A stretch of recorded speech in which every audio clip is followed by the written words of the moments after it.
I was 8 years old. This thing looked completely safe, but it was literally going to unalive me. And there are so many things that exist in this world that are the same. Let me tell you my story. So I was 8 years old and I used to go to after school care because my parents both worked full time, so they both had jobs. So they used to send me to this after school care and it was so much fun. I had so much fun going there, but basically they pick you up from school. There was a whole bunch of us as well, and they had like scheduled programming, things to do every single day.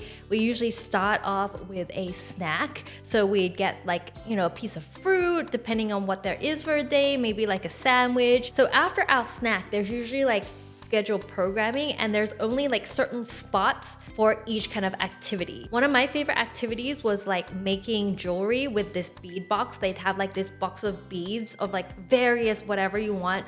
You get a piece of string and then you get to make your own like bracelet or necklace to take home for the day. On a sunny and good day, we'd have access to like an outdoor activity, like a sport. And one of my favorite ones to do was always basketball. And guys, this thing was the thing that could have unalived me when I was 8 years old. And it looked so innocent, it looked so harmless. But guys, this is what happened. So I'd played with this hoop and ring so many times during after school care. Usually there's like 3 of us that would play a game where we would dribble the ball to a line in the footpath and come back and then like score.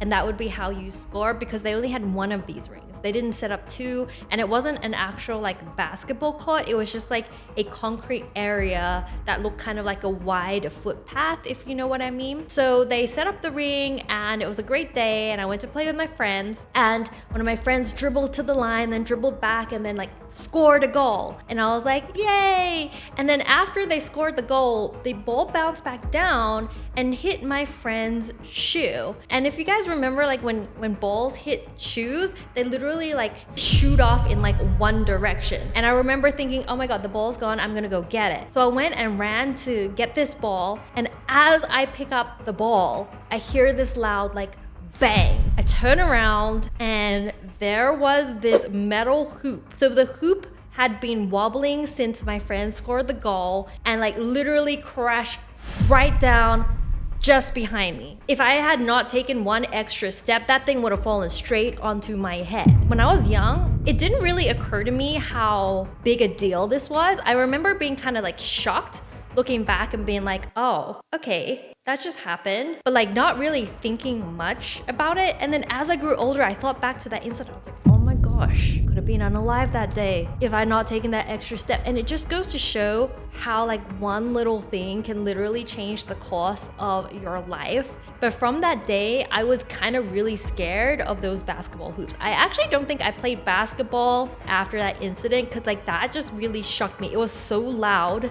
That was crazy. There's this like whole thread that I found online of people like telling you what are things that look safe but can be fatal if used incorrectly. So let's go through some of them. Your bathroom. Many people get hurt badly in a slip in the bathroom. Oddly enough, we tend to use materials that are rather slick when wet when building them too. Actually, I never thought about that. We use the most slipperiest materials to build the floors of our bathrooms where we're gonna be wet and then like slip. And honestly, I never thought about how fatal your bathroom like floor could be until I was in a friend's bathroom and their floor was so slippery. I thought I saw my life flash before my eyes. Like as soon as you get out and there's like no mat and you have like your wet foot, I kind of half slipped a couple times. So be careful. But this person makes a good point. The reason why we use materials that are slick when wet is because those materials are easiest to clean and not damaged by water. So I guess that makes sense why we use such slippery tiles, because the bathroom is probably the place that gets the most dirty and you need to clean it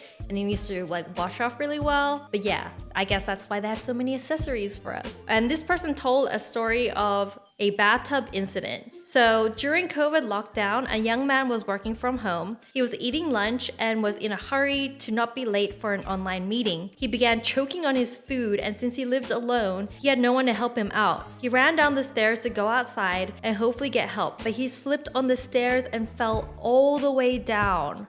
The fall dislodged what he was choking on and probably saved his life. Okay, this is a twist. I was expecting something really bad to happen, but broke his collarbone in the process. The guy was interviewed at our local news channel. Oh my gosh, what a roller coaster ride of emotions that story just took me on. This guy was about to choke to death, but he fell down the stairs, which is usually what is the fatal thing. But then the fall down the stairs dislodged his food and saved his life, and he ended up with a broken collarbone. This is another interesting comment. So an ER doctor of a couple of decades was interviewed, and he listed his top 5 things he would never do. One of them was eat steak at home alone. I guess that's the choking hazard, I guess. And number 1 was ride a motorcycle, which I agree. I thought motorcycles were so cool when I was a kid, but then as I got older, I realized they're one of the most dangerous things ever. And I actually had a friend that almost unalived himself with his motorcycle. He almost like went off a cliff, and he told me about it. I was like, oh my gosh, I can't believe you ride motorcycles. That's so scary. And then one person kind of like clarified whether it's beef that's the problem, like why steak over like chicken or pork. And someone commented that apparently it's more about the cut than the type of meat itself. Because steaks are usually like in bigger chunks, they are more of a hazard than something like minced beef or minced pork or anything like that. So it's not about the beef. Okay, this is a weird one that I don't know what to make of it, but apparently garage doors, you mess with the springs and it will really make things difficult for you.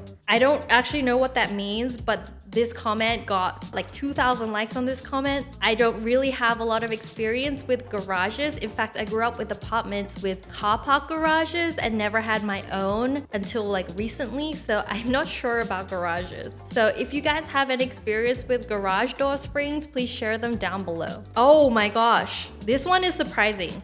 Salt. Sprinkle it on your food and you're fine. Okay, so people are saying 9/10 teaspoons of salt consumed at once could unalive you.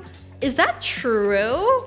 Oh my gosh, that's kind of scary. I never think I would eat that much, but then I do eat some really salty foods, so maybe I should be really careful. Apparently, there's a news story around this that will explain this. So a student ended up in intensive care after drinking a bottle of soy sauce as part of an initiation ceremony to join a fraternity house at the University of Virginia. The dare went wrong when 19-year-old John Paul Baldrick began foaming at the mouth and went into a seizure a few hours later, police say. So he was in a coma for days from the salt, and they were shocked that he didn't suffer from brain damage. So someone actually was unalived from consuming too much salt, and that includes soy sauce apparently, because there's a lot of salt in soy sauce. Someone else came in and told the story of her husband, who has sodium issues because of an immune disorder, and he was once in the ICU for 10 days so they could correct his sodium levels. Very serious stuff. The first time he saw his endocrinologist in the ICU, she was surprised he was conscious and said, "Oh, I thought you'd be in a coma." Her husband consumed a lot of sodium, and the doctor was surprised that he was not in a coma.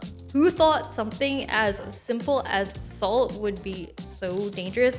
But I guess I've also heard stories that if you drink too much water at once, it could dilute your blood so much that could harm you as well. Aha! And of course, someone confirmed, water. Obviously, we need it to survive, but it will kill us if we drink too much, drink the wrong kind, or fall into a bunch of it. I guess that's true. People also drown from falling into bodies of water, so water's deadly, guys. Whew. Okay, guys, that was a lot. I fear for my life every day now. I'm looking around and I'm like, all these things could unalive me. I'm now a paranoid person.